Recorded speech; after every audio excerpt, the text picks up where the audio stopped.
Ah, you're here. We should get going then. Xavier and the others should be filming soon. How's it going? Have you managed to figure out the location of your home yet? I've narrowed down a few potential locations. We just need to take a sample from each one. Once the equipment analyzes them, we should know the exact location and where to find the entrance. Great! We should get started then.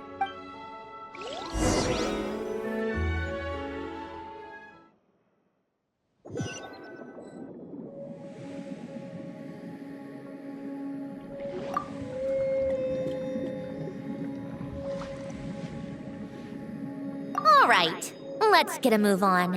That should do it. Let's head back. The filming should be just about done. We made good time. We might even know the location by the end of the day. You sound pretty happy about that. Do I? I suppose I've just had enough of these anomalies I've been dealing with. The sooner I can fix them, the better. Anyway, enough chit-chat. We have work to do.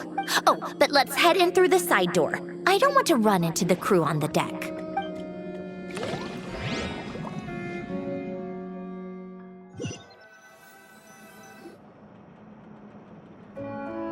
All right, now we just need to wait for the results. Since we have some time to kill, I suppose I might as well see how this aquarium of yours is coming along. You seemed quite enthusiastic about it, after all. It's really coming together.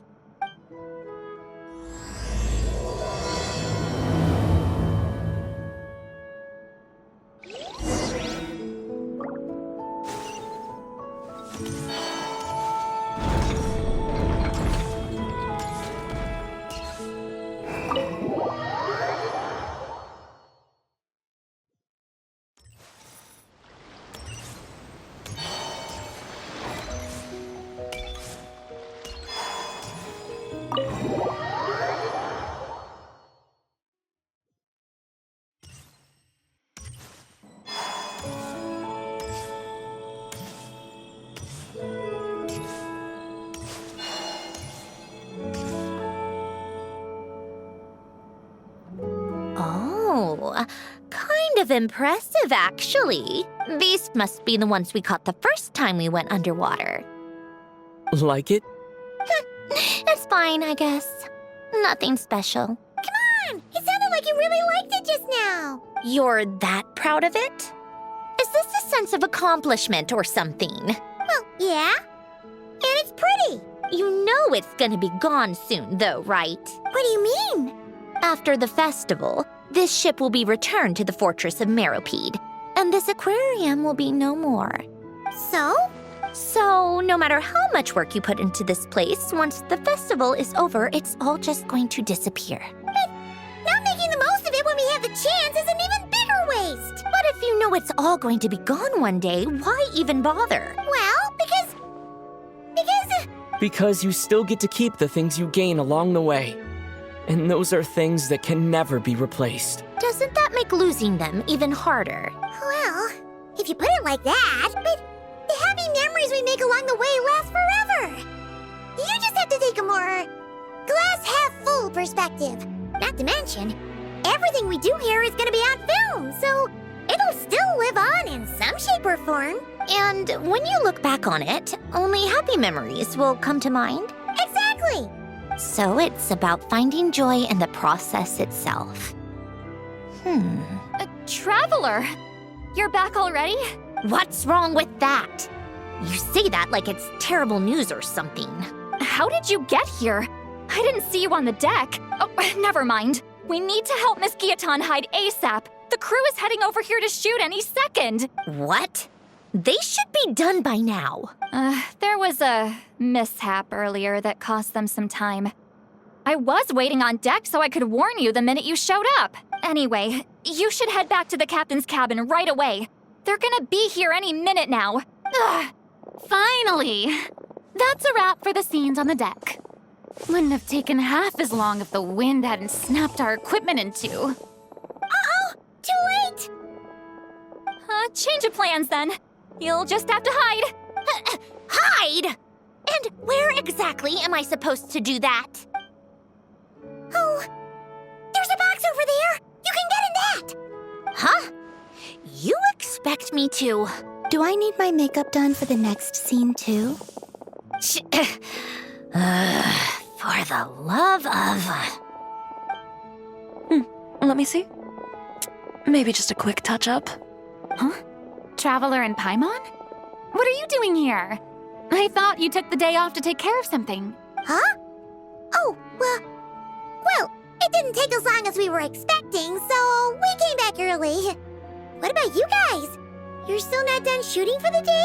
No, we ran into an issue that, set us back. It meant Miss Charlotte's crew wasn't able to wrap either.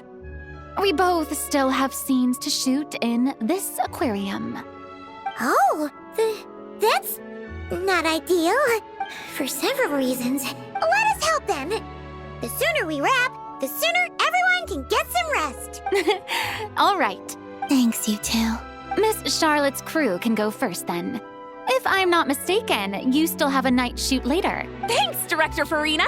Of course. Fellow artists should help each other out where we can. Agreed. Well then, camera, lights, get set up. Actors, give your lines a quick once-over. Let's try to get this in one take.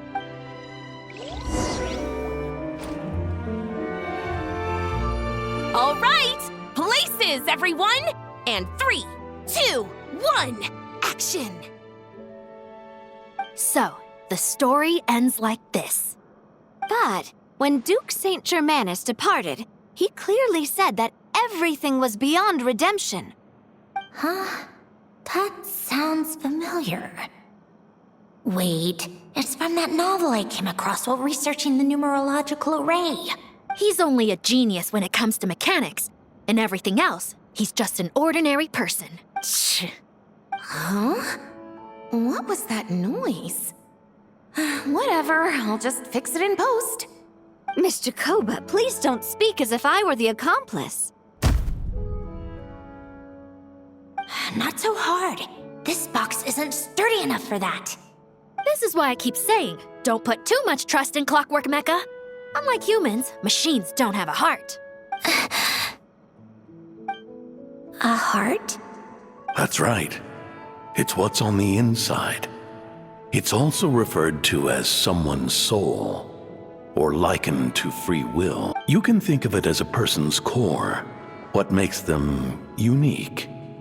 In general, though, people don't believe machines are capable of having a soul. You said my emotion module was faultless. It is, but that's not quite the same thing. Do you think I have one then? A heart? I don't think so. I know so. The question is, do you recognize it within yourself?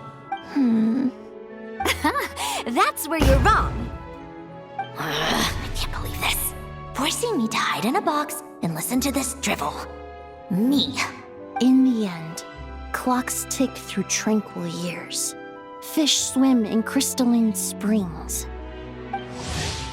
No matter how grand a dream is, it will fade away like this. Forlorn, wordless, silent.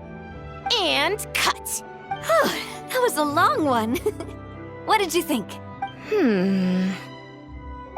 If she makes them do another take, I'm going to flip a lid. And not just the one to this box. Well, there were some weird audio things going on, but acting-wise, it was great. It's a keeper. Perfect. That means I can get out of this box. It's our turn. Camera operator, set up for the next scene.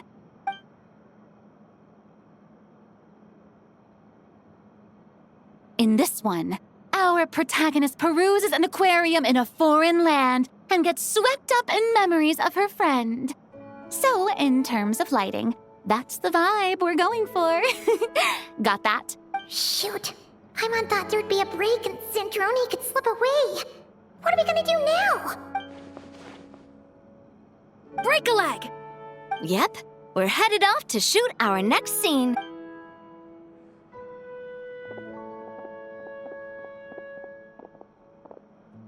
All right, quiet on set. We're about to start rolling. Ready, Miss Columbina? Miss Columbina. I think she would like this. Quick, we should roll on this. It doesn't forage with the others, or prey upon its smaller kin. Instead, it remains where it is, cradled in the coral's quiet beauty, as though the raging cyclones above are of no consequence. And yet, she still stood before the cyclone in the end. So I think that story has it wrong. She is no different than us. She has a heart. Columbina.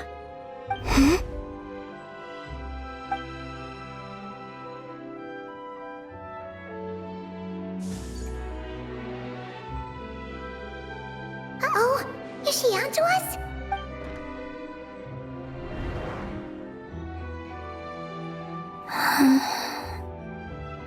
What is she doing? Cut! You okay, Columbina?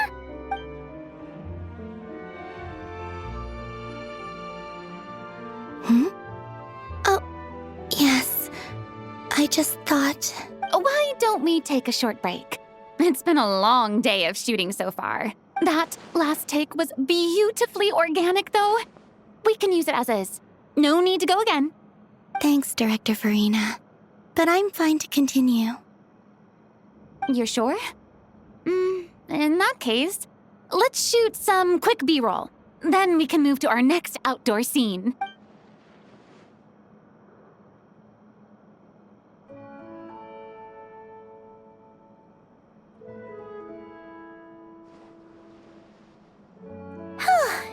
We're in the clear this time. Ugh! Absolutely suffocating. You okay, Sandrone? Right as rain.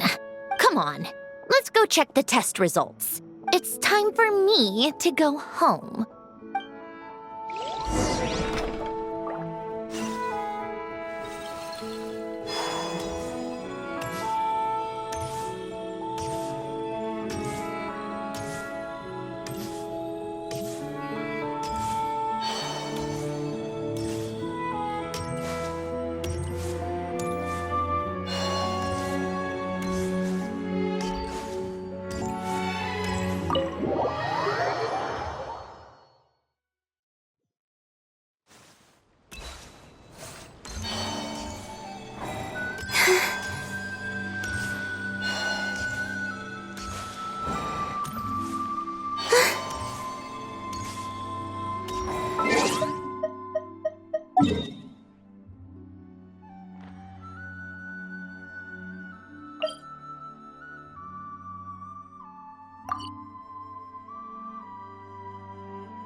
All right, it should be around here. Give me some space.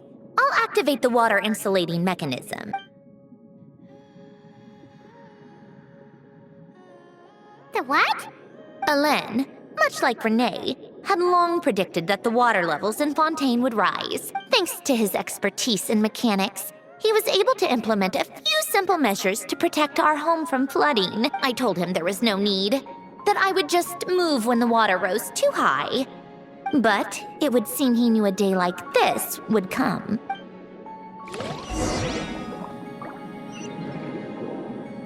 All right, the silt has been cleared away. Go activate the mechanism for the first sluice gate. That will fill the empty middle chamber with water. All right, now turn on the drainage mechanism in front of the second sluice gate, and this chamber will become empty once again.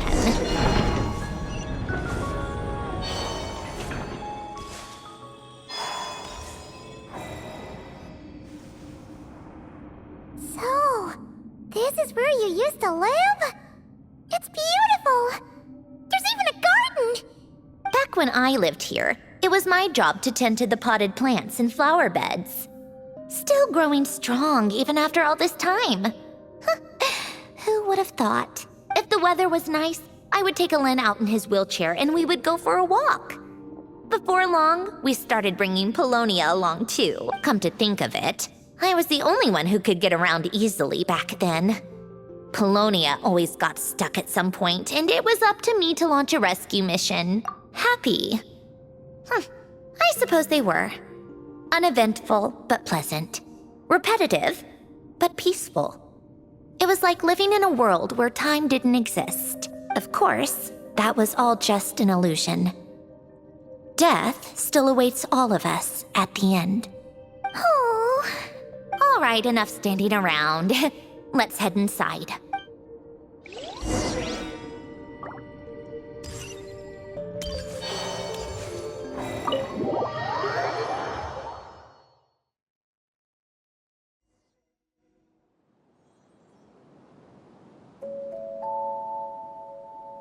Yep, this place is exactly how I left it. Nothing has changed. What is it? Huh? How did you get... Oh, Arlecchino gave it to you, didn't she? And you... read the whole thing. Just so you know, a lot of that was written a long time ago. At that very desk, to be exact. Anyway, since you've already read it, you should just hold on to it. I can always start a new one. Well, feel free to look around. I'm going to start looking for the gift Alen mentioned. Oh, but be careful with the stuff around here. I'm not saying you can't touch anything. Just try not to choke on the dust. Polonia.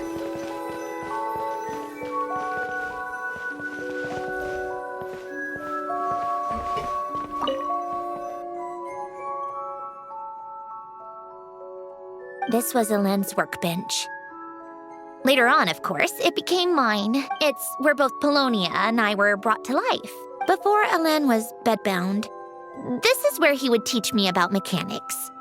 I would sit and listen, chiming in with questions here and there. Later on, when he got too sick, I took over and would work on Polonia here.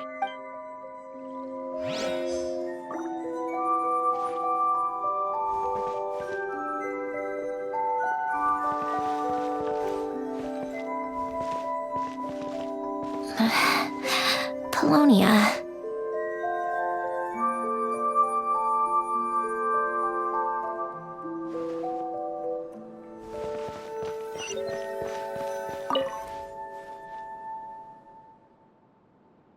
Oh, these are some of Alen's drafts from his later years. Just casual doodles, really. And these are just some unimportant letters.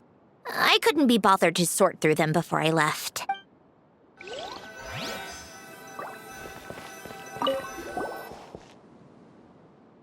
Wait, the people in this picture look kind of familiar. Oh, this was taken when Alen and Renee were both still at the Fontaine Research Institute.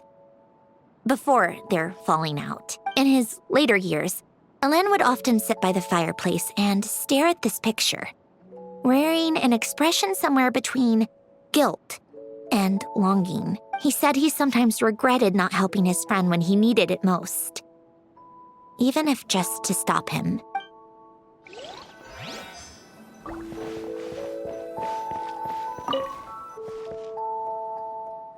Oh, I played with these when I was little, during the first few months after I was created. I mean, at first, Alen and I would play together, but it didn't take long for me to become unbeatable.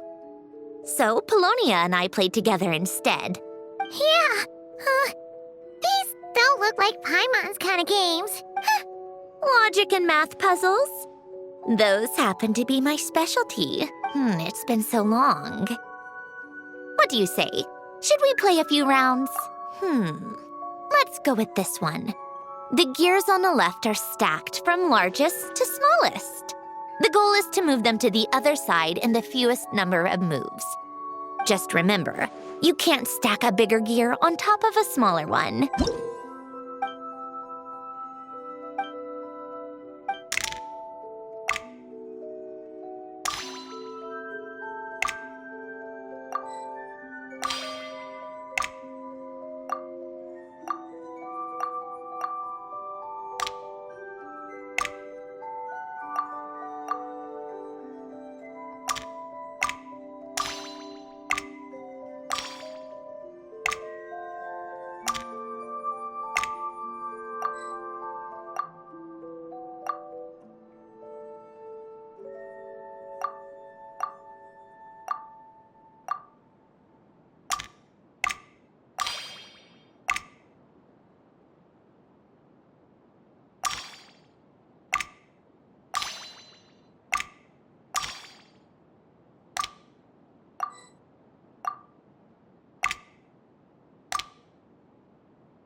Need help? You seem stuck. This should go here, then this here, and done. Well, what did you think of the game? Well, these kinds of puzzles aren't for everyone. I suppose my upbringing wasn't exactly conventional in that sense. Wow! This house is filled with so many memories! It's so cozy and charming! You should have seen it in its prime, when people actually lived here. A lit fireplace, a steaming cup of coffee. That's the real deal. You know, we also used to have a mechanical piano that Alen built. Oh! How chic! Alen never played it much. He probably wasn't able to at that point. But I managed to teach myself. Music theory is essentially math after all. Once you learn the patterns, it's not really that difficult. I loved perusing Alen's collection of classical music. The chords and harmonies felt like individual mathematical puzzles. It was fascinating. So I did some composing as well. But as Alen continued to deteriorate, even the sound of music began to grate on his nerves. So I got rid of the piano. Aww. Back then, I assumed a piano was like an ordinary clothing rack, commonplace in every home and easily replaceable. It was only after I left that I realized how hard a good piano is to find. Enough about that. Alen's gift should be just in here. The only things undisturbed before I left were a few of his personal belongings.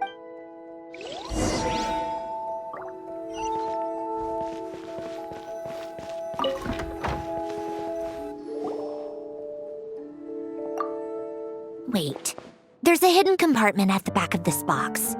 Looks like it's locked with some kind of gear mechanism. Knowing you, Alen, I'm guessing it goes like this, then like this? Got it. Am I a genius or what? Let's see here. A box? Well, you gonna open it?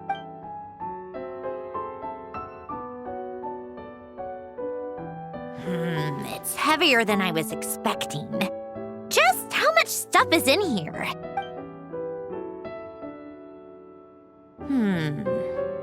A letter? And a bunch of junk underneath it. None of it seems that important. Wait a second. This should be it. A cube? It's a multidimensional algorithmic core. Alen would use it to store information. Only Polonia and I have access.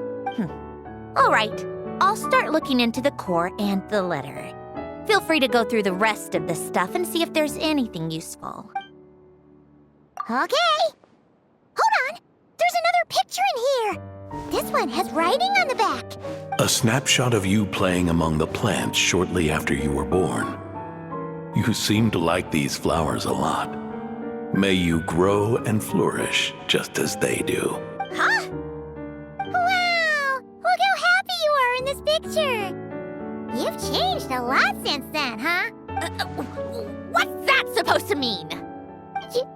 Just that you come off kind of aggressive sometimes. Or, you know, annoyed at everyone around you.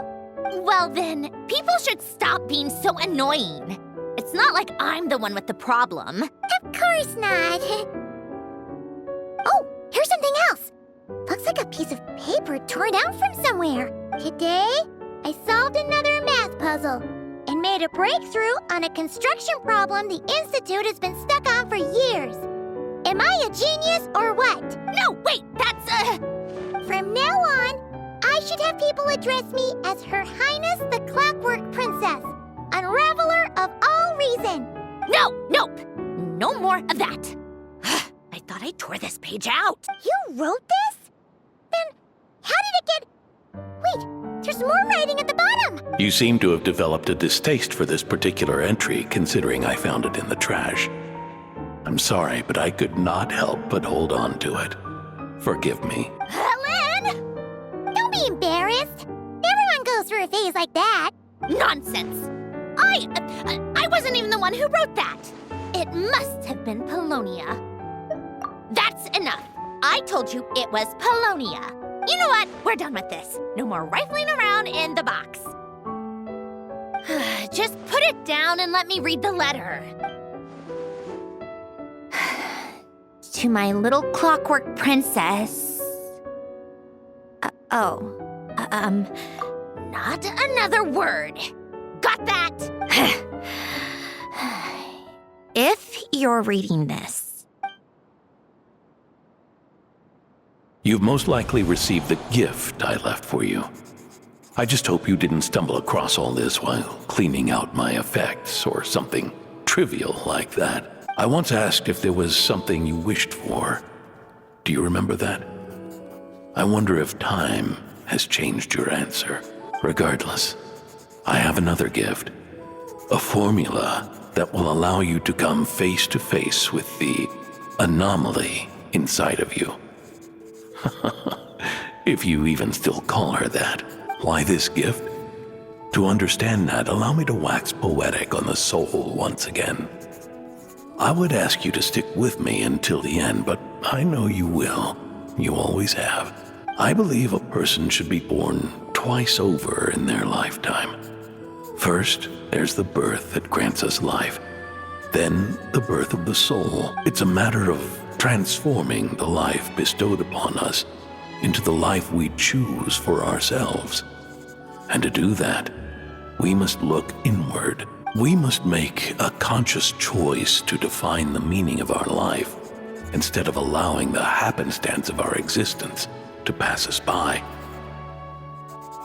This is the process of recognizing the soul that lives within us. You are my proudest masterpiece. I told you that long ago. But to me, you have never been a creation or a machine. To me, you're just like the rest of us. You have a heart.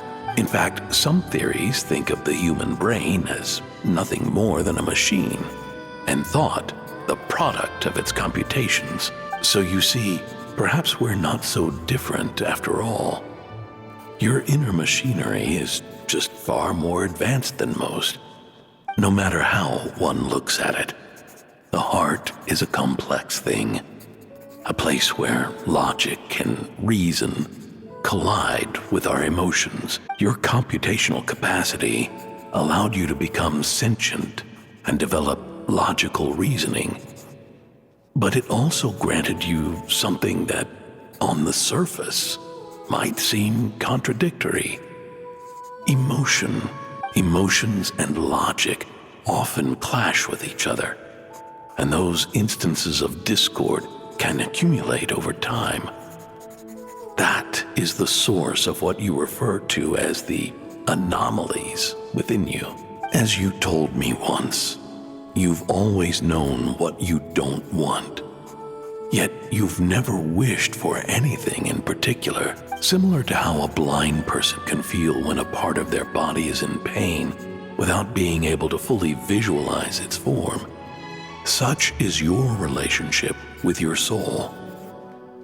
So, what I leave you now is this: a formula that will allow you to see the shape of your soul. For if you want to protect your heart, you must first be able to recognize it within yourself. Of course. Whether you use it is entirely up to you. You are, and always have been, free to do as you wish, regardless, whether by my formula or some other means. I trust you will know your heart one day. You always were a fast learner. And the smartest person I've ever known. Ellen. Oh. I'm fine. I've already figured out how this formula works. Let's get out of here and then we can use it. You made up your mind already? You're gonna do it? Why wouldn't I?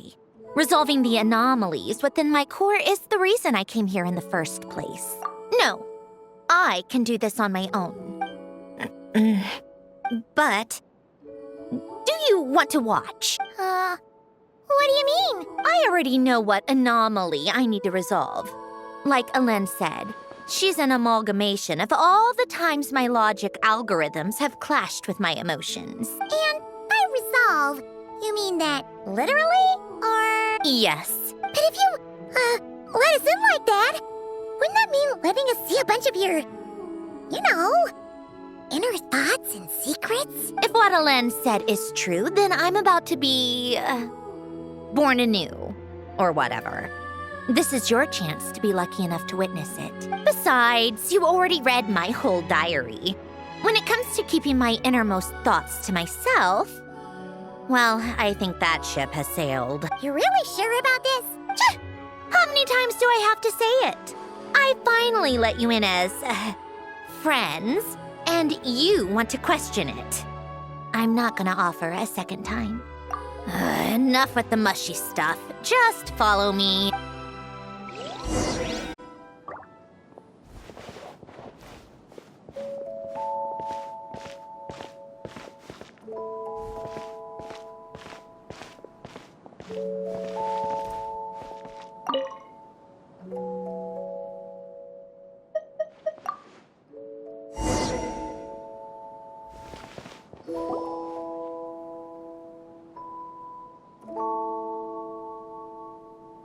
Right. With the numerological array, I can construct a simple formula that will allow you to experience what I see and hear in real time.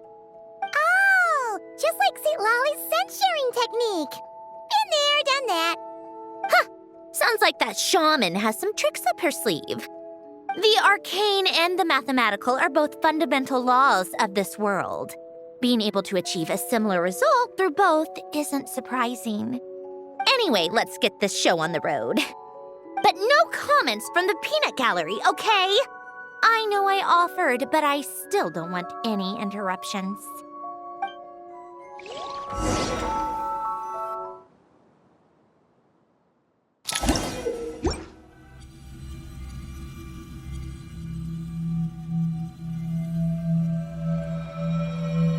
Is this my heart? No, it's probably just the result of Alen's formula. A space dedicated to resolving anomalies. Huh. But it looks like the walls are all... mirrors? You made it. About time. Is that me? From the past. You just spoke of anomalies. Well, here I am. What happens when emotion contradicts reason? Shall we sit down and talk?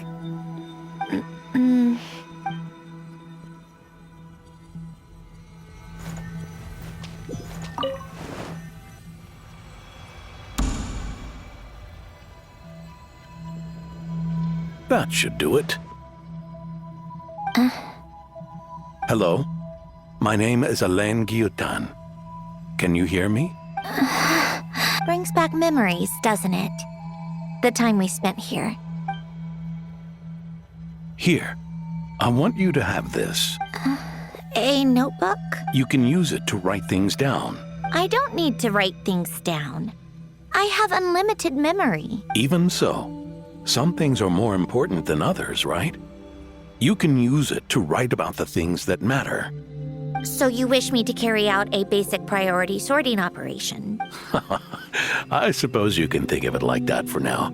But journaling is also an act of finding oneself. Much like we use wooden stakes to guide a plant to grow in a certain manner, what we choose to write down gives the soul much-needed direction. In the act of choosing what to forget and what to hold on to, we decide what kind of person we want to become. I don't understand. Like I said earlier, I don't need something like this. This is where we were born.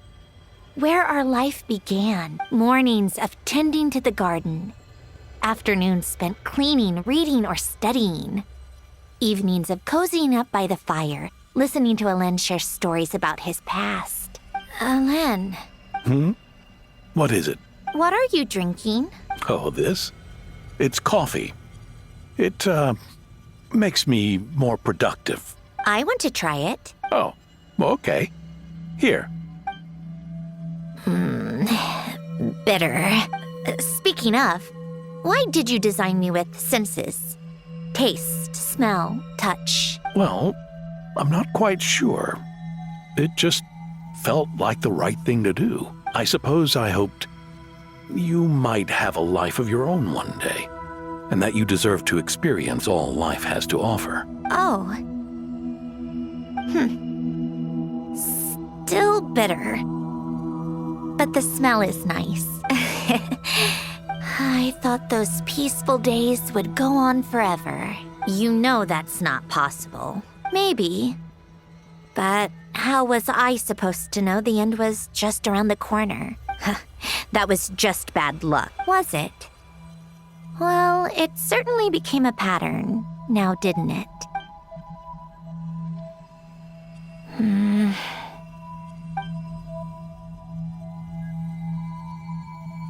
Over time, one of the habits we picked up from Alen was a love of coffee. We even took to hosting tea parties, a machine acting like a human. Kind of laughable, right? I suppose that's just what I'm used to. Yeah, that's just what we're used to. Hey, this place isn't half bad. Great spot for a party. More and more people seem to be showing up to my tea parties uninvited. Anyone care to explain? Can you blame me? I saw Columbina leading Capitano somewhere, and I had to see what that was about. I had simply asked Columbina where I might find Arlecchino. I have business to discuss with her, and Columbina suggested looking here. Tartaglia and I were unaware that this was a private gathering. Apologies for the intrusion. It won't be for long. Whatever. Just add it to the list of annoying things that have happened today. What's one more? Since you're here, you might as well stay for a cup of tea. See? Told you she wouldn't mind. Much obliged, Sandrone. Well, look who we have here. Good thing I brought extra desserts. This has turned into quite the occasion. Capitano, I was just about to go find you. Pardon the intrusion. Rest assured, I won't sully your gathering with talk of work. We can have our discussion later. Spoken like a true gentleman. A certain unmannered 11th seat could learn a thing or two. You know, you really should start being nicer to me, Rosaline. Or I might just snatch that 8th seat right out from under you. I'd like to see you try. If you're gonna fight, take it outside. The only mess I plan on cleaning up is tea-related. I still don't understand how our quiet afternoon turned into such a crowded gathering. One by one, people just kept barging in. And then one by one, they left without a word. Yeah, pretty annoying, huh?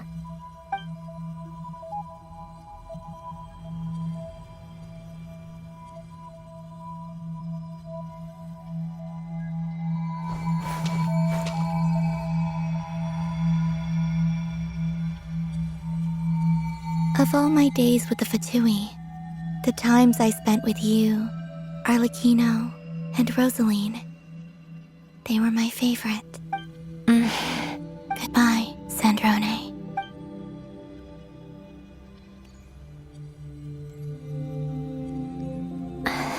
Don't go, Columbina. We should have just said that. Why didn't we? If we had, would the story have had a different ending? She couldn't stay. There was no future for her here. She would have just faded away. You're right. I suppose that's why you call me an anomaly. Every time you make a decision, there's a voice inside your heart. My voice, asking to contradict all logic and reason. Why didn't we make her stay? Is it worse to fight for something just to lose it? Or not to have fought at all? Don't you find it unfair? One by one, we keep losing the things we care about the most. But in the end, whether I want to fight for something or cry over all we've lost, you just push it down and pretend not to hear.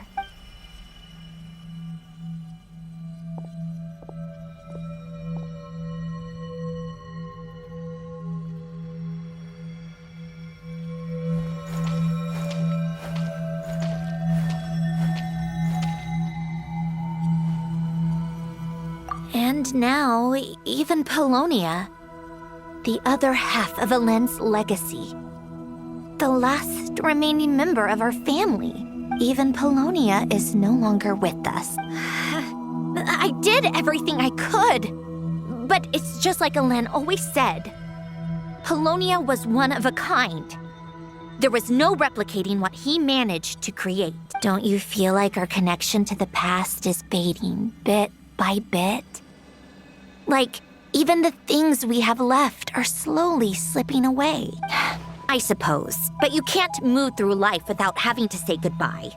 And even as we experience loss, there are always new things to be gained. Ever so logical. What's your take, then? It feels like the more I care about something, the faster the world takes it away. It sounds so stupid, but I can't help it. That's the hand life has dealt me time and time again. Why even fight for something that's just going to be lost in the end? Better to never have had it at all. Better if it would all just disappear. Dark, I know. But the heart wants what it wants. Maybe the stellar linchpin appeared because of me. Because of what I wish for. I don't think so. Yeah, probably not. What an anomaly wants goes against all logic and reason after all. Well, go ahead and do what you came for. You're here to resolve the anomaly, aren't you? Yes. What's it gonna be? Keeping me imprisoned here like before? Or eliminating me entirely? Like debugging a code? That might actually be a mercy. I don't care. I just don't want to experience the pain of loss ever again. Go ahead. I'm ready.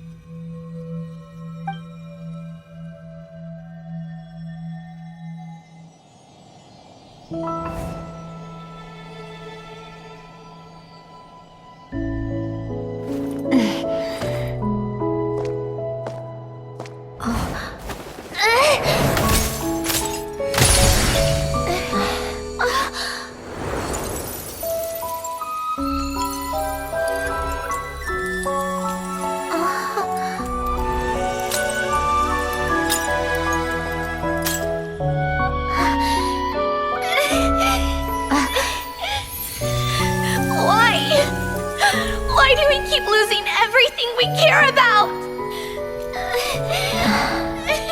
I know it hurts, but that's life. I wish... I know. I've always known. Because we've been one all along.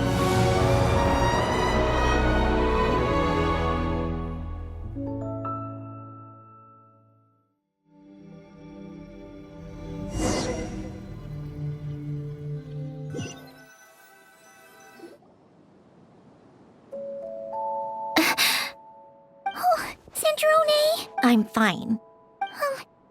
It's okay to cry, you know. Cry? You've gotta be kidding me.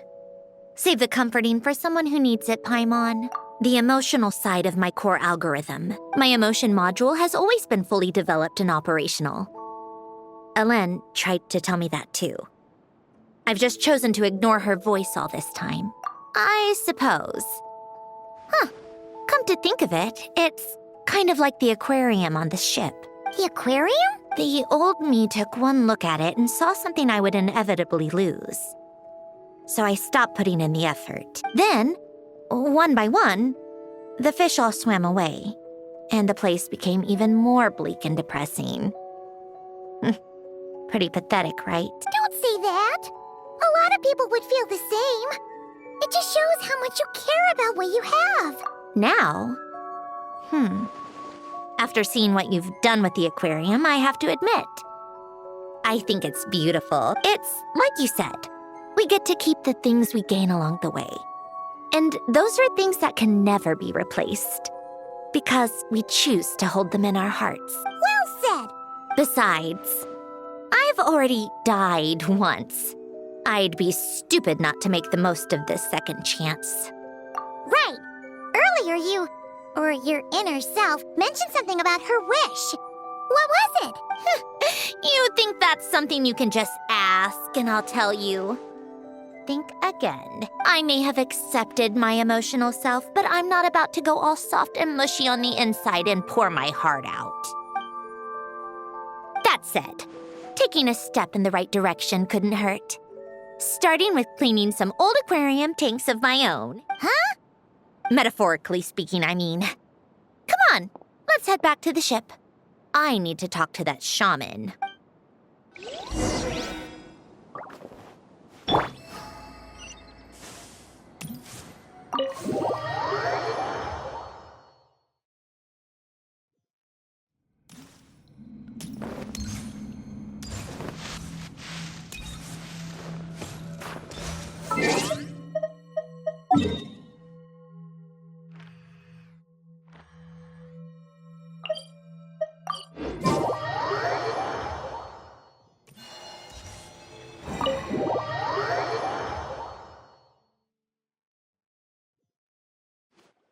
Huh? Resentful lost souls? You couldn't get comfortable sleeping near the Opera Epicles, right? Well, I bet that's why. The Fountain of Lucine is where all the water in Fontaine gathers. So that's where the emotions within the water converge as well. Hold on. If it's souls we're dealing with, feeling uncomfortable should have been just the beginning. I should have been able to hear their voices or something. And under normal circumstances, I'm sure someone of your talents would have. The problem is, these souls are no longer complete. Remind me how they ended up like that again? You mentioned something about them being split apart? Yes, it's called soul severing. Renee of the Nartsitzenkreuz Ordo came up with it. After learning of Fontaine's impending doom, Renee thought if he could find a means for the soul to live on in perpetuity, it might ensure the world's salvation. Soul severing was the first step of his research. Unfortunately, his theory of the four orthants was imperfect at the time, and a failure along the way caused his physical form to dissipate. Jakob, another member of the Nartsitzenkreuz Ordo, sought to carry on Renee's legacy and restore his physical form. He even used some of the people who stood in his way as test subjects for his research. By severing their souls? Yes. After Renee successfully awakened, the two continued their research, and all the severed souls ended up merging into Renee's consciousness. After you saved Fontaine by turning Fontainians into true humans, these souls returned to the ley line, but the souls severed before Renee awakened had nowhere to go, doomed to forever wander the waters of Fontaine as listless spirits. Almost as if they exist outside the bounds of this world, unrecognized by the ley lines or fate. No wonder I couldn't sense them. Not only that, but over time, they began to fuse with other entities. Their inner resentment lured in all sorts of evil beings, which corrupted and defiled them into nothing more than accumulations of filth. But the full transformation must have been recent. Otherwise, the Udex surely would have noticed. Wait, no, he must know already. That would explain the underwater Melazine patrols. No wonder I kept running into officers from the Mara Chaussee Phantom earlier. In that case, let's go find Nervalette and we can sort it out together. No, not just yet. Why not? For one, the diplomatic castle alone would be a nightmare. Even though I haven't reported back to Snezhnaya yet, I'm not planning to leave the Fatui anytime soon. Besides, with me here, success is a done deal. Involving other people would just complicate things. All I need is for Miss Citlali to help pinpoint the location of this monstrosity. Think you can do it? With my eyes closed. This is what I do. I'm a lot better at it than manning a desk, at least. But, how exactly do you plan on resolving this soul stuff? Even to me, there's no obvious answer. Seems pretty complicated, all things considered. Just trust me. I have the perfect solution. Oh, all right. If you're that confident, we'll follow your lead. Why the sudden interest in helping Fontaine with this, Androne? You never knew Renee and the others, right? No, I didn't. And you're right. This problem has nothing to do with me. I wouldn't get within 10 feet of the Nartsitzenkreuz Ordo or its members, but in his later years, Elen told me he regretted not helping his best friend when he needed it the most. He also felt sorry towards Marianne for being too lost in his mechanical research to look after her properly. If he were still with us, I think he'd do the same. He might have a few choice words to say about it, but even after everything, he wouldn't leave his friend's mess for someone else to clean up. Friends shouldn't hold grudges or leave behind regrets. Fixing what happened between him and Renee was one of his greatest wishes. All I'm doing is fulfilling it in his stead. You really do seem a little different now. You mean everything that just happened wasn't for nothing? Why, thank you for pointing out the obvious, Paimon. Just washing off the grime of the past. Turns out, a lot can build up after being ignored for so long. What's this about aquarium tanks all of a sudden? They go off on some grand adventure and what? Now they have their own private code?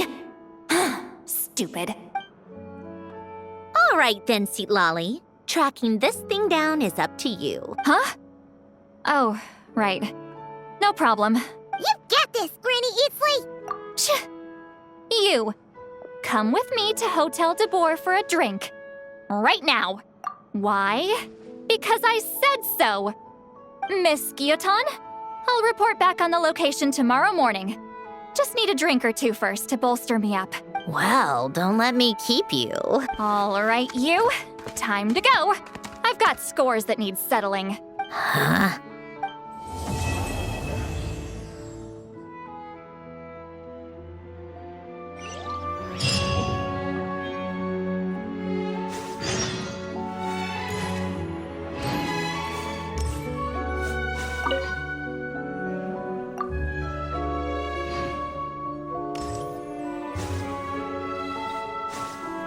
Listless, abandoned souls. An accumulation of resentment and filth.